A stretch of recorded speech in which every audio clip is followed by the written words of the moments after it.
04:45 a.m. August 7, 2025, off the coast of Crimea. The Russian BK-16 landing ship was speeding across the sea, unaware that it had come under the radar of a Ukrainian drone. In just a few minutes, Russia was about to learn a very expensive lesson in humility delivered by a drone that costs less than their captain's luxury watch. The BK-16 wasn't just a boat, it was a delivery system for chaos. Its mission was to slip ashore under the cover of darkness and unleash a team of saboteurs behind Ukrainian lines. Guarding it was a 308-foot Project 222-160 warship, a modern corvette armed with a 76mm cannon and sophisticated sensors. On paper, the pair was a formidable threat, but Ukraine's Phantom unit had been watching and they had prepared a special welcoming party. They brought a 3-drone wolf pack to this fight. The first was the Prankster, a tiny 8.2-foot underwater drone called the Toloka. The second was the Heavy, a 20-foot underwater Marichka drone carrying a massive 660-pound warhead that's like strapping 3 refrigerators packed with C4 to a torpedo. The third was the Finisher, an 18-foot Magura V5 sea-skimming drone boat built for speed. On one side, a modern warship and a boat full of Russia's elite commandos sailing in what they consider their own private lake. On the other, a tiny ghost fleet that costs less than a luxury SUV. So how in the world do you take on a king at his own castle? How do you hunt a warship in its own waters with a drone that costs less than its paint job? You don't fight them, you make them fight ghosts. 2:00 hours. The mission begins. A Magura V5 drone boat with the heavy Marichka UUV slung underneath slips into the water from a hidden launch site. Ahead lies 50 miles of the Black Sea, a digital minefield of Russian coastal radar stations. An hour into the run, the first test comes. A blip appears on the operator's threat display, a Russian B-12 patrol plane flying a grid pattern directly across their path. This was anticipated. The operator initiates the low-profile protocol. The Magura floods its internal ballast tanks, causing the hull to sink lower into the water. Its radar signature shrinks from the size of a large seagull to that of a floating beer cooler. The operator watches the plane pass overhead, its radar seeing nothing but water. Once clear, he purges the tanks, and the Magura resurfaces to full speed. The second test comes 30 minutes later. The screen dissolves into static. A connection lost warning flashes. Russian electronic warfare from the Crimean coast is sweeping the area with powerful jammers. But this too is anticipated. The drone's onboard brain, its AI, simply says nope, cuts off the outside world and continues flying on memory using its internal navigation. It's no longer being piloted, it's hunting on its own. For a full minute, the operator can only watch a blinking icon on a map. Then the system automatically hops to a different satellite cluster. The video feed snaps back online. Finally, after 2 hours of actively defeating Russian countermeasures, the Magura reaches its 5-mile standoff point. The operator runs a final systems check. The link is stable. The drones are green. The targets are exactly where the intel said they'd be. The long, silent, nerve-wracking sneak is over. Now it's time to kick the hornet's nest. 04:10 a.m. The Toloka begins to sing. It's a multi-layered acoustic file digitally mimicking the signature of a Virginia-class submarine right down to the specific frequency decay of its reactor coolant pumps. It's the underwater equivalent of prank calling 911 and screaming "Godzilla is coming" in perfect Russian. Inside the Combat Information Center of the Project 222-160U, the MGK-335 EM-03 sonar suite flags the signal. The operator follows his training. Contact bearing 240 signature matches library profile for hostile nuclear submarine. The captain on the bridge processes the information. A NATO sub here unlikely, but his billion-dollar sensor suite is telling him it's real. The protocol is clear. He orders the K-27 helicopter airborne. Its mission: drop a high-tech microphone, the VGS-3 dipping sonar into the water to get a better listen. He then orders the BK-16 into a tighter defensive formation. The captain is doing everything right, which is precisely why he's about to lose. It's like a chess grandmaster playing a perfect game, not realizing his opponent has a brick. The Phantom unit knew the Russians would follow this exact protocol. The helicopter's powerful sonar pings create a massive amount of acoustic chatter in the area. This floods the warship's own sonar with so much noise it's like trying to hear a pin drop in the middle of a Metallica concert. They've just created their own acoustic blind spot, and into this self-inflicted storm of digital noise the two real killers approach.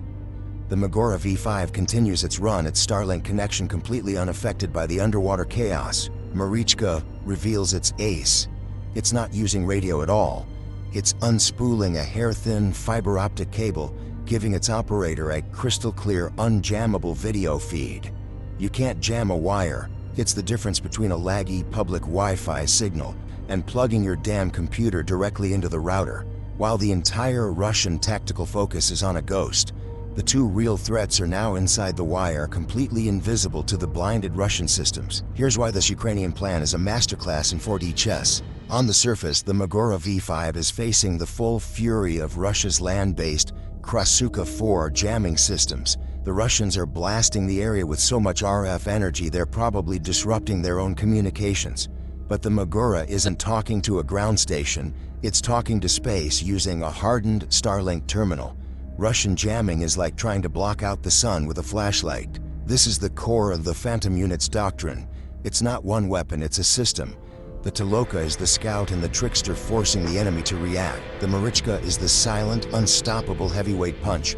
The Magora is the fast, agile finisher. The Russian playbook is a masterpiece of 20th century warfare designed to fight enemies they can see and hear. The problem is Phantom Unit is fighting a 21st century war, and their weapons are ghosts. On the bridge of Project 2216U, the Russian captain is methodically directing the submarine hunt. He's competent, he's calm.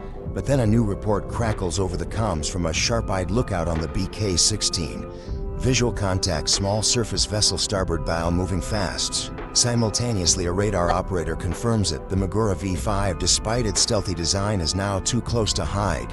The captain processes the new information instantly. A submarine and a surface drone. It's a complex attack. He doesn't panic, he prioritizes. The submarine is the bigger threat, but the drone is the immediate one. He makes a sound tactical decision. All units engage the surface drone, he orders. The BK-16's 14.5mm heavy machine gun roars to life. On the deck, the Spetsnaz commandos don't wait for a second order. They drop to their knees, bracing their AK-12s and PKP machine guns on the gunnels. The air is instantly filled with two distinct sounds: the deep, rhythmic thump, thump, thump of the heavy machine gun and the high-pitched, furious crackle of small arms fire. In the Kiev bunker, the Ukrainian operator's heart hammers against his ribs. The plan just went up in smoke. His Magora is now the center of attention, bracketed by gunfire. He was supposed to be the finisher, not the opening act. He has to improvise and fast. He makes a call, he'll become the distraction. He pushes the Magora's throttle to its maximum 46 mph or zigzagging wildly. This forces every Russian gunner to focus on the chaotic high-speed chase on the surface. This is the moment the trap springs shut, while every Russian eye is fixed on the noisy, frantic fight with the Magora. The captain thinks he's successfully managing two threats. In reality, he's only seeing one and a half, because deep underwater, the Ukrainian operator's other screen shows a silent, completely different battle. The feed from the Marichka's fiber optic cable is crystal clear. On it, the massive dark hull of the Project 2216C looms, its crew oblivious, its defenses pointing the wrong way. It's like a seasoned boxer getting so focused on his opponent's flashy footwork that he completely misses the haymaker coming for his chin. The ace in the hole is about to be played. The surface of the Black Sea is a fireworks show. The Magora V5 carves through the waves in a frantic 46 mph zigzag, green tracers from the BK-16 and the Project 2216C whipping past its hull. The Ukrainian operator is in a desperate fight, intentionally drawing every eye, every gun, making his drone the most important target in the world. But 150 feet below this chaos, a different battle is being fought. A silent, calm, and inevitable one. In the Russian bunker, Ivan is screaming orders. Focus fire on the surface drone, all assets engage. He's made a critical but understandable error. He's dealing with the threat he can see. It's like a security guard getting so fixated on a kid spray painting the wall that he doesn't notice the bank vault being emptied behind him. The Marichka operator's world has shrunk to a single green tinted screen. The only sound is his own steady breathing. On the feed from the fiber optic cable, the massive hull of the Project 2Tu-16C grows until it fills the entire frame. He can see the anti-fouling paint, the subtle weld lines at the steel plates. The warship is completely oblivious, its weapon still pointing at the frantic chase happening on the surface a mile away. 10 seconds to impact. The operator's thumb hovers over the manual detonator just in case. 5 seconds. 2 seconds. The 660-pound ghost is about to knock on the door. The Marichka's camera feed flashes white, then goes black. Deep underwater, its 660-pound warhead detonates against the unarmored hull of the Project 2Tu-16C, right below the engine room. On the surface, the Magura operator, still dodging tracer fire, sees the 308-foot warship suddenly lurch, as if punched by an invisible giant. A heartbeat later, the second attack begins. He wrenches the Magura's controls, breaking off its evasive dance and sending it on a final straight-line charge at the now distracted BK-16. The Russian gunners on the small boat are stunned by the explosion on their mothership, their heavy machine gun falling silent for a fatal moment. But the Spetsnaz, trained for chaos, recover faster. Even as the Magura makes its final straight-line charge, several commandos swing their rifles around, unleashing one last desperate volley of fire. Tracers ricochet off the drone's hull just feet from its warhead. They react, but it's too late. The 18-foot Magura V5, traveling at 46 mph, slams into the BK-16's hull. Its 440-pound warhead turns the 75-foot boat and its cargo of Spetsnaz commandos into a ball of fire and shrapnel. In the Kiev bunker, 2 screens are now static. The Phantom unit operators don't cheer. They just watch their mission complete. The physics of the Marichka's attack are brutal. The underwater explosion creates a massive gas bubble that expands and collapses, striking the ship's hull twice. The initial blast creates a pressure wave of over 50,000 psi, tearing a huge hole in the steel plating. The secondary collapse of the bubble acts like a water hammer, breaking the ship's keel. It's like hitting a man in the jaw, then sweeping his legs out from under him. The Project 2Tu-16C, its spine broken and its engine room flooded, begins its slow, agonizing descent to the sea floor. The BK-16's end is faster and more violent. The Magura's surface-level detonation transforms the boat's own fuel and munitions into a secondary explosion. The mission to deliver chaos to Ukrainian shores ended with its operators being consumed by a fireball of their own making. This wasn't just about sinking 2 boats.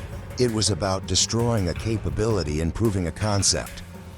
Russia uses boats like the BK-16 as strategic scalpels, conducting lightning raids to force Ukraine to spread its coastal defenses thin. By eliminating this boat and its heavy escort, Ukraine didn't just stop one raid. They made every future raid of this type exponentially more risky for Russia. They forced the Black Sea Fleet into a defensive crouch. More importantly, the Phantom unit proved that Russia's expensive conventional navy is fighting a ghost it cannot touch. The S-400s, the billion-dollar warships, the advanced helicopters, they are all part of a 20th century playbook. Ukraine is writing a new one chapter by chapter with cheap, smart, and disposable drones. They've proven that you don't need a symmetrical fleet to achieve sea denial. You just need a better idea. It's a message that resonates far beyond the Black Sea, a warning to every major naval power in the world. 1 trickster drone, 1 underwater ghost, and 1 surface predator, for a total cost of $325,000. Ukraine didn't just sink over $100 million worth of Russian hardware. They sank a piece of Russia's strategic doctrine. They prove that in this new era of warfare, the size of your ship matters less than the cunning of your plan. With Russia now forced to rethink its entire coastal strategy, what do you think the Phantom unit's next target should be? A supply ship, a submarine, or something else entirely? Let me know your grand strategy in the comments below. See you later.